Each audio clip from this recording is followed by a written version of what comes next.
Your home doesn't have to look dirty to smell moldy. You might be doing these 5 things every day without realizing it. These simple habits can trap moisture, feed mold growth, and make your air smell musty. Here are 5 everyday habits that cause moldy odors. First, leaving wet towels or clothes out overnight, perfect breeding ground for mold spores. Second, not using your bathroom exhaust fan after showers. Humidity stays trapped in the air. Third, ignoring AC filter changes. Spores and dust build up fast.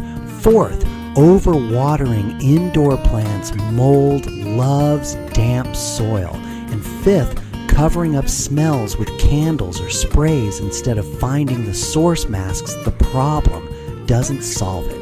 If your home still smells musty after cleaning, there's likely hidden mold in your walls, vents, or air.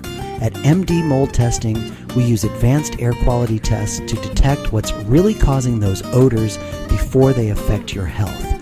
Visit mdmoldtesting.com or comment "mold free" below to get your free Breathe Clean Home Air Quality Survival Guide. Let's stop the smell and the source for good.